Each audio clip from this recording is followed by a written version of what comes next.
অসংখ্য ধন্যবাদ স্টুডেন্ট শান মন্ডল মহাশয় 9990 চ্যানেলের ভিডিওটি ক্লিক করার জন্য। স্টুডেন্ট, এখন আমি তোমাদের ক্লাস 7-এর দ্বিতীয় ইউনিট টেস্টের ইতিহাস সাবজেক্টের এই প্রশ্নগুলি দেখো সমাধান করে দেব। প্রথমেই দেখো এখানে প্রশ্ন কি বলছে, দিল্লিকে কেন্দ্র করে কে সুলতানি শাসন প্রতিষ্ঠা করে? তুমি নিশ্চয়ই জানো কে করেন, কুতুবউদ্দিন আইবক। কুতুবউদ্দিন আইবক। ওকে, তাহলে কে প্রতিষ্ঠা করেছিল? কুতুবউদ্দিন আইবক। বন্দেগান ই চিহলগানি কথার অর্থটা কি দেখো, অর্থটা হচ্ছে 40 জন বান্দা। 40 জন বান্দা। ক্লিয়ার? এরপরে বলছে দেখো ঘোড়ার ডাকের ব্যবস্থাকে কি বলে? দেখো উলাক বলে, উলাক। ক্লিয়ার? এরপরে কি বলছে দেখো, বিজয়নগর শহরটি কয়টি প্রাচীর দিয়ে ঘেরা? দেখো কয়টি প্রাচীর, এর অ্যান্সার হবে দেখো 7টি প্রাচীর দিয়ে ঘেরা। তারপরে বলছে দেখো মঙ্গল নেতার নাম কি? মঙ্গল নেতার নাম দেখো চেঙ্গিস খান। Genghis Khan. ওকে, এরপরে বলছে সুলতানি আমলে সোনার মুদ্রাকে কি বলা হতো? মোহর বলা হতো।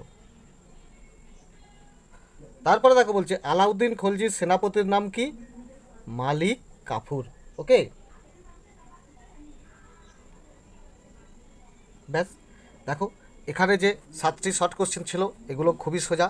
এরপরে কি বলছে দেখো, 2 দাগের ফিরোজ শাহ কোটলা। কোটলা মানে কি? দেখো কোটলা মানে লাল কেল্লা নয়, কোটলা মানে হচ্ছে দুর্গ। ওকে, কোটলা মানে দুর্গ, এটা তোমার অ্যান্সার হবে। হৌজ বা তালাও কথার অর্থ হচ্ছে দেখো জলাধার। ওকে, জলাধার। এরপরে এটা কি বলছে দেখো, নেহর ই বিহিসৎ কথার অর্থ হচ্ছে স্বর্গের খাল। স্বর্গের খাল। এরপর বলছে দেখো নগর শব্দটি কি থেকে এসেছে? নগর শব্দটি এটা হবে সংস্কৃত শব্দ থেকে এসেছে। ঠিক আছে, সংস্কৃত শব্দ থেকে এসেছে। এরপরে বলছে সৈয়দ বংশের প্রতিষ্ঠাতা খিজির খান। খিজির খান। খুতবা কথাটির আসল অর্থ হচ্ছে ভাষণ। ওকে, মুসলমানরা নামাজের আগে অথবা জুম্মার যে নামাজ পড়ে তার পরে বা আগে যে ভাষণ দেয়, অথবা কোনো কোনো ইসলামী অনুষ্ঠানেও যারা ভাষণ দেয় সেই ভাষণকে বলা হয় খুতবা। ওকে, আর যারা ভাষণ দেয় তাদেরকে বলা হয় খুতবি। ক্লিয়ার? তাহলে এই যে শর্ট কোশ্চেনগুলো সবই সোজা। এরপরে দেখো তোমাকে টিগমার দিয়েছে। টিগমারের উত্তরটা দেখো, মোহাম্মদ ঘুরি মারা যান 1206, এটা ঠিক আছে। সুলতান রাজিয়ার মৃত্যু হয় দেখো 1240 সালে। ওকে, চলদি রানের যুদ্ধ হয় দেখো 1514 খ্রিস্টাব্দে, এটাও তোমার ঠিক আছে। পানিপথের পানিপথের দ্বিতীয় যুদ্ধ হয়েছিল 1556 সালে। বানিহাটির যুদ্ধ অর্থাৎ তালিকোটার যুদ্ধ হয়েছিল দেখো 1565 সালে বা খ্রিস্টাব্দে। ওকে, আর হলদিঘাটের যুদ্ধ হয়েছিল দেখো 1576 খ্রিস্টাব্দে। তাহলে এইগুলো তোমার ঠিক হয়ে যাবে। ওকে, এরপরে দেখো এই 4 দাগের যে তোমাকে ডান দিক বাঁ দিক অর্থাৎ ক স্তম্ভ খ স্তম্ভ মেলাতে বলেছে, এটা অনেকটাই ভুল আছে, তোমাকে সঠিক করতে হবে। দেখো প্রথম বলছে ইবন বতুতা। ইবন বতুতা দেখো অল রিহলা গ্রন্থটি লেখেন, এইটা হয়ে যাবে ক। ওকে, আবুল ফজল। আবুল ফজল হচ্ছে আকবর নামা গ্রন্থটি লেখেন, এইটা হয়ে যাবে খ। আকবর দেখো আকবর হচ্ছে দিন ই ইলাহি ধর্মটা প্রতিষ্ঠা করেছিল, এইটা হয়ে যাচ্ছে গ। বাবর দেখো প্রথম পানিপথের যুদ্ধে তিনি রুমি কৌশলটা ব্যবহার করেছিল, এটা হয়ে যাবে ঘ। ক্লিয়ার? এরপরে দেখো কৃষ্ণদেব রায় আমুক্ত মাল্যদা এই বইটি লিখেছিলেন, এইটা হয়ে যাবে উঙা। আর শ্রী চৈতন্যদেব ভক্তিবাদের একজন সাধক, এইটা হয়ে যাবে চ। ওকে, তাহলে এই ক স্তম্ভ খ স্তম্ভ তোমাকে এইভাবে মেলাতে হবে। এরপর 5 দাগে দেখো যে 4টি কোশ্চেন দিয়েছে, এই কোশ্চেনের উত্তরগুলি তোমার বইয়ের কোথায় আছে দেখে নাও। সুলতান ইলতুৎমিশের প্রধান 3টি সমস্যাগুলি কি কি? এটা দেখো তোমার বইয়ের 45 পাতায় একবার দেখো।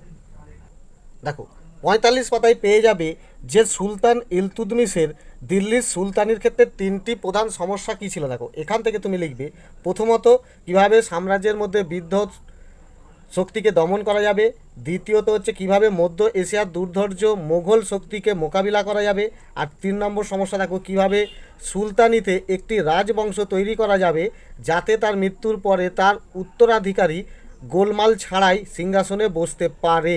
ব্যাস, এইটুখানি তোমার এই উত্তরটা হয়ে যাবে। ওকে, এরপরে ক্ষয়ের কোশ্চেন বলছে দেখো জাহাঙ্গীরের সময়ে 12 ভূঁইয়া নামে কারা পরিচিত। এটাও দেখো তোমার বইয়ের 77 পাতায়। দেখো দেখো এর উত্তরটা তুমি ঠিক এখান থেকে এইখানে পর্যন্ত লিখে দেবে। কারা পরিচিত দেখো প্রতাপাদিত্য, চাঁদ রায়, কেদার রায়, ঈসা খান, এই নামগুলো কিন্তু তোমাকে দিতে হবে। আর যে 12 জন আকবরের ছেলে জাহাঙ্গীরের সময়ে যে বাংলার হিন্দু জমিদার ও আফগানরা মুঘলদের বিরুদ্ধে যে বারবার আক্রমণ করেছে, সেই 12 জন নেতাকে বলা হয় 12 ভূঁইয়া। তাদের মধ্যে এই কয়েকজনের নাম তোমাকে তুলে দিতে হবে। ওকে, এরপরে গয়ের কোশ্চেনটা কী বলছে দেখো কোন সময় থেকে কোন সময়ে কি কি কারণে মধ্যযুগে ভারতের শহর গড়ে উঠেছিল। দেখো কোন সময় থেকে কোন সময়, এটা তোমাকে লিখতে হবে সুলতানি যুগের সময় থেকে মুঘল যুগের সময় পর্যন্ত। ওকে, সুলতানি যুগ থেকে মুঘল যুগটাকেই বলা হয় মধ্যযুগের। ওকে, ভারতের মধ্যযুগ। সেই জন্য তোমাকে এখানে লিখতে হবে সুলতানি যুগের সময় থেকে মধ্যযুগের সময় পর্যন্ত। কি যুগ? সুলতানি, সুলতানি যুগ। ওকে, আর কোন সময়? এটা হবে মুঘল যুগ। ঠিক আছে, মুঘল যুগ। সুলতানি যুগ, সুলতানি যুগের সময় থেকে মুঘল যুগের সময়ে। এবার দেখো কি কি কারণে, বাণিজ্যিক কারণে, রাজনৈতিক কারণে, প্রশাসনিক কারণে, ধর্মীয় কারণে মধ্যযুগে ভারতের শহর গড়ে উঠেছিল। কি? বাণিজ্যিক কারণে 1, 2 নম্বর হচ্ছে রাজনৈতিক কারণে, 3 হচ্ছে প্রশাসনিক কারণে, আর 4 হচ্ছে ধর্মীয় কারণে শহর গড়ে। এর উত্তরটা দেখো 91 পাতাতেই আছে। ওকে, তো দেখো এটাই কি লেখা হচ্ছে, এই যে তুমি এখানে দেখতে পাচ্ছ দেখো সুলতানি যুগ থেকে মুঘল যুগের আমলের যে মধ্যযুগ আছে, সেই মধ্যযুগে ভারতে দেখো ব্যবসা বাণিজ্যের জন্য, রাজনৈতিক কারণে, প্রশাসনিক কারণে এবং ধর্মীয় স্থান ও মন্দির মসজিদকে ঘিরে, অর্থাৎ ধর্মীয় কারণে। ওকে, এই সমস্ত কারণে সুলতানি যুগ থেকে মুঘল যুগ পর্যন্ত ভারতের মধ্যযুগে শহর গড়ে উঠেছিল। ওকে, খুব সহজে এইটা গুছিয়ে তোমাকে শুধু লিখে দিতে হবে। ওকে, এরপরে কোশ্চেন দেখো ঘয়েরটা কী বলছে, ওলন্দাজ বণিকরা ভারতে মুসলিপত্তনমের বাণিজ্যের প্রতি আকৃষ্ট হয়েছিল কেন? ওকে, এখানে কি পেত, এই যে শহরে ওলন্দাজ বণিকরা কি পেত, তার জন্য তো তারা আকৃষ্ট হয়েছে, এটা তোমাকে লিখতে হবে। এর উত্তরটা দেখো 106 পাতাতে আছে। দেখো এখানে দেখতে পাচ্ছ, এইখান থেকে শুধু এইখান থেকে এইটুখানি লিখে দেবে যে ভারতে বিদেশি বণিকদের মধ্যে ওলন্দাজরা পশ্চিম ভারতের সুরাট ও দক্ষিণাত্যে মুসলিপত্তনম বন্দর এলাকায় জমিয়ে বসেছিল। তার কারণ ধরো এই যে আকৃষ্ট হয়েছিল, এর কারণ এই যে এখান থেকে তোমাকে অবশ্যই লিখতে হবে যে দক্ষিণ ভারতের ছিট কাপড়ের খুব চাহিদা ছিল দক্ষিণ পূর্ব এশিয়ার দেশগুলিতে, এবং অন্যদিকে সুরাট ছিল ভারতের পশ্চিম উপকূলে আরব সাগরের প্রধান বন্দর। কিছুকাল পরে ডাচরা বাংলাদেশেও চলে আসেন। এতটা তোমার লেখার লিখলে তো ভালোই, আর তা নাহলে তুমি শুধু এইটুখানি লিখলেও তোমার হয়ে যাবে যে ছিট কাপড়ের খুব চাহিদাটা দক্ষিণ পূর্ব এশিয়াতে চাহিদা ছিল। ওকে, এই কারণেই এই বন্দরের দিকে ওলন্দাজদের দৃষ্টি আকৃষ্ট হয়েছিল। ক্লিয়ার? তো এখান থেকে এখানে পরিষ্কার লিখে দেবে, তোমার কমপ্লিট উত্তর হয়ে যাবে। ওকে, এরপর 6 দাগের যে প্রশ্নগুলো দিয়েছে এর উত্তরটা কোথায় আছে এবং কতটুকু লিখতে হবে দেখো। বলছে তুগলকি কাণ্ড কারখানার বিবরণ দাও। দেখো এটা হচ্ছে সেই মোহাম্মদ বিন তুগলকের কাছে আছে, 50 পাতায় আছে। দেখো দেখো এখানে এই তুগলকি কাণ্ড কারখানা দেখতে পাচ্ছ। তো এইখানে লিখবে যে মোহাম্মদ বিন তুগলকের শাসন পরিচালনার ক্ষেত্রে খামখেয়ালিপনা দেখার জন্য তাকে পাগলা রাজা বলা হতো, আর এই কাজকর্মকে বলা হতো তুগলকি কাণ্ড কারখানা। তো তার মধ্যে কি কি, এই যে তকাবির ঋণ প্রদান করা, এই তথ্যটা তোমাকে তুলতে হবে। এরপরে দেখো এই যে রাজধানী পরিবর্তন, দিল্লি থেকে দেবগিরিতে যে রাজধানী পরিবর্তন করে আবার সেই দেবগিরির দৌলতাবাদ থেকে আবার রাজধানী ফিরিয়ে নিয়ে আসা দিল্লিতে, এই পাগলামিপনার জন্য তাকে পাগলা রাজা বলা হতো, এবং এই ঘটনাকেই তুগলকি কাণ্ড কারখানা বলা হয়। এছাড়া দেখো মুদ্রার প্রচলন, ওকে, তামার নোট প্রচলন, সোনা ও রূপার ঘাটতি মেটানোর জন্য তামার মুদ্রা প্রচলন করেছিল, এটাও একটা অবাস্তব কাণ্ড কারখানা তার মধ্যে পড়ছে। এছাড়াও এই যে এখানে দেখতে পাচ্ছ মোহাম্মদ বিন তুগলক সাধারণ ব্যক্তিকে উচ্চ পদে বসিয়েছিলেন, মদ তৈরি করতেন, একজন ছিলেন নাপিত, আবার দেখো একজন ছিলেন পাচক, দুজন মালি ছিল। এদের মধ্যে এই সমস্ত দেখো তুর্কি অভিজাতদের ক্ষমতা নিয়ন্ত্রণ রাখতে সুলতান এভাবে সাধারণ হিন্দুস্তানিদের উপর নির্ভরতা দেখিয়েছিলেন। অর্থাৎ যে হিন্দুস্তানিদের উপর নির্ভর করতেন তার রাজ্যে মদ তৈরি হতো, নাপিত এবং দেখো তোমার এখানে পাচক, এদেরকেও উচ্চ পদ দিয়েছিল। এই যে কাণ্ড কারখানাটাকেই বলা হতো তুগলকি কাণ্ড কারখানা। এই তথ্যটা ছোট করে লিখে দিলেই, তথ্যগুলো লিখতে হবে। অর্থাৎ এই যে সাধারণ মানুষদের উঁচু পদ দিয়ে দেওয়া, তামার নোট প্রচলন করা, তারপরে ধরো এই যে রাজধানী পরিবর্তন করা, তারপর তকাবি ঋণ দেওয়া, এই চারখানা তথ্য তোমাকে তুলে দিতে হবে। ওকে, এরপরে বলছে দেখো আলাউদ্দিন খলজির সময় দিল্লির বাজার দর নিয়ন্ত্রণ। এটা তো তোমাদের খুবই ইম্পর্টেন্ট। দেখো 59 পাতাতে দেখো এখানে দেখতে পাচ্ছ আলাউদ্দিন খলজির বাজার দর নিয়ন্ত্রণ।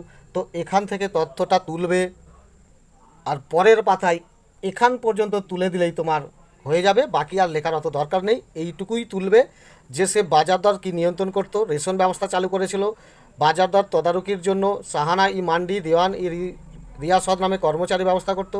আর কোনো ব্যবসায়ী যদি ক্রেতাকে ঠকাতো তাহলে যে কম দ্রব্যটা দিত সেই কম মাপের দ্রব্যটা দেওয়ার জন্য সেই ব্যবসায়ীর শরীর থেকে তত মাংস কেটে সেইটা শোধ করতে হতো।